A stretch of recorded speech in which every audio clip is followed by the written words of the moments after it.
Bam. Greet you in the words of Assalamu alaikum, which means peace and blessings be upon you. And I mentioned both Jesus and Muhammad's names. Peace be upon them both because they were both messages of truth and reality. Now I want you to get aboard the train. I want you to get a ticket because you can't get on without a ticket. and I heard Brother John Muhammad that has a show that is spectacular. Theology of Time. Assalamu alaikum. Thank you, Brother John Muhammad, for accepting the invitation. Thank you for inviting me. Before we get into the meat of the interview, can you tell the people something about yourself and what time your show comes on? They probably already know anyway, but Assalamu alaikum. I like to say thank Almighty God Allah for blessing me once again to be able to come and be a part of the show. Our show comes on at Thursday night at 11 p.m. and Friday evening at noon at 1 o'clock p.m. on Channel 36. That's every Thursday night at 11 p.m. and every Friday at 1 p.m. on CAN TV Channel 36. Can you tell us where your mosque or masjid is located at and what type of programs you have going on to uplift the conscious level of the people? The Muhammad's Temple is located at 5537 South Michigan Avenue. The doors open at 10 o'clock. The meeting starts sharp at 10:30. And the teaching of Islam is taught by the Honorable Elijah Muhammad. Is a dignified program. It dignifies the black man and woman. It instilled in them self-interest. It has a program within the teaching. It's a cleanup program. Teach them how to clean up. It is a self-help program. It is a program that instilled them how to be conscious of doing for self, self-help. And this, we find this will clean up the average black person that is caught up into drugs, alcohol, prostitution, homemongering. All of that will clean him up if he or she would sit long enough so that they can hear the truth and give in to and submit to it. This will indeed clean them up. Those people who lived before this time, one noted person that the world looks at as a shining prince, and that was Malcolm. Malcolm was a man from the streets. He was a man who was a hustler and a pimp and a dope runner. But he came in Islam, he submitted himself, and he became dignified. He became self-help. He was able to help others when others were not able to help themselves. Well, that's what Islam will do, as taught by the Honorable Elijah Muhammad. He'd have the right ingredients that will make a black man or black woman stronger in their development. It is a way of life or religion that will bring them back to the very nature in which they was created. Brother John Muhammad, you know what? We have some issues that are going on in Chicago and the economy. You know, the economy is in shambles, but yet the politicians go up on the property taxes, and they know that they're the people that are losing their homes.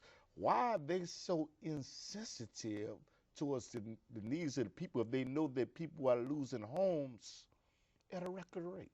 Yeah.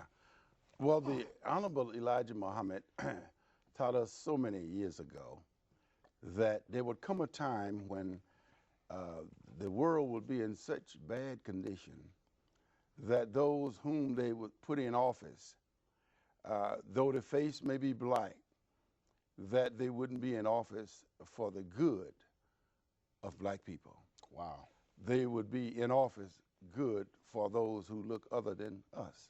Okay. They're not going to put a black man in office or a black woman in office if they know that that black woman or that black man will indeed do something good for his people. Yes, sir. And if because he always have to apologize for being black.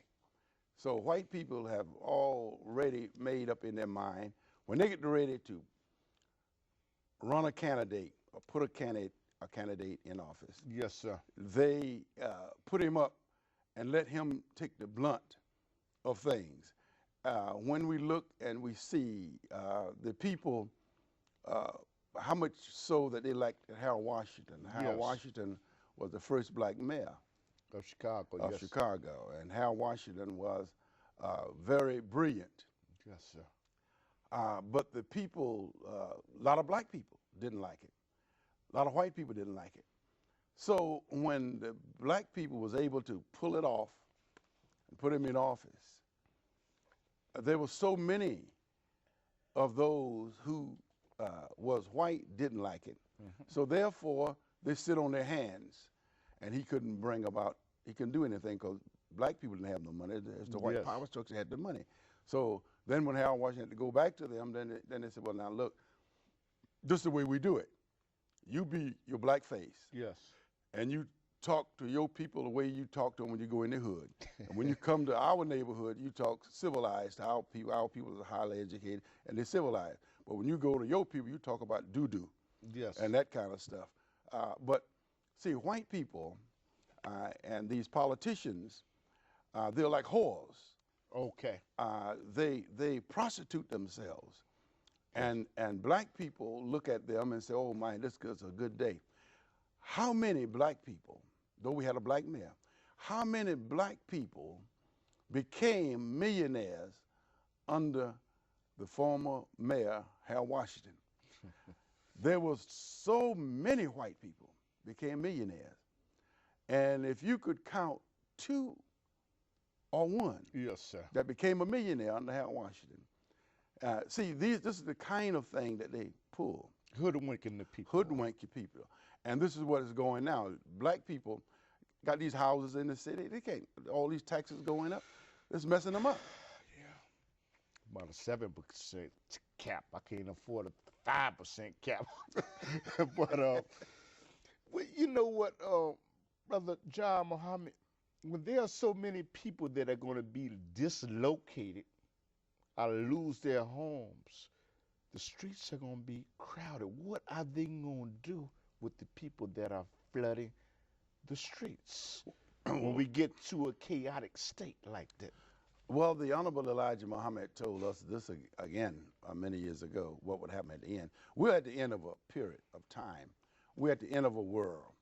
We're in the judgment. We're in a time where many men and women are going to die in the street from hunger and out of doors and nakedness. All this is already foretold. And the power structure is not geared to clothes, to home, to feed black people. There was a time when black people needed to work in the field, work the railroad, but that is long gone. Now you have a program called, used to have a program called Urban Renewal. And it removed people from the urban areas, and they rehab in certain areas and build up condominiums now. All of that, and black people are now becoming homeless because they don't have the money to buy condominiums, and they're forcing them to go to the suburbs, forcing them out of the city. And when you can't, you're not able to pay your taxes, you're not able to work, you own a fixed income, and your fixed income is no more than $800 or $1,100 a month. You can't live off of that. So sooner or later you lose your house. Okay. Sooner or later they give you a voucher and say, well,